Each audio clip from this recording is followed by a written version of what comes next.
Hello everyone, ఈ రోజు మనం కృష్ణాష్టమి స్పెషల్ అటుకుల పాయసం రెసిపీ చేయబోతున్నాం. Let's get start. ఫస్ట్లీ మనం ప్రీ హీట్ చేసుకుందాం. ప్రీ హీటింగ్ అయిపోయింది.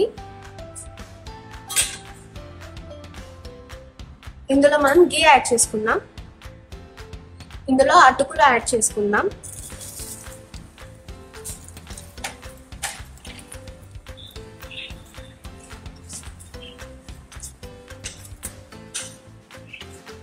కొంచెం సేపు అటుకులని రోస్ట్ చేసుకుందాం. అటుకులు రోస్ట్ అయ్యాయి. ఇందులో 2 cups of milk, 1 cup of water add చేస్తున్నాను.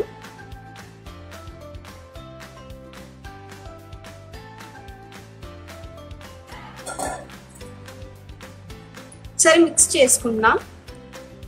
అప్పుడప్పుడు ఇలా మిక్స్ చేసుకోవాలి.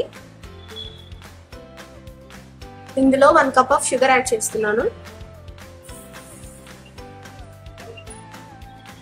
సరే మిక్స్ చేసుకుందాం.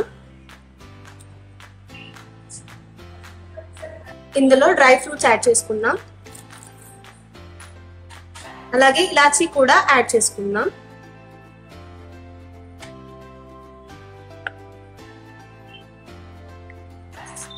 ఒక 5 minutes కుక్ చేసుకుందాము.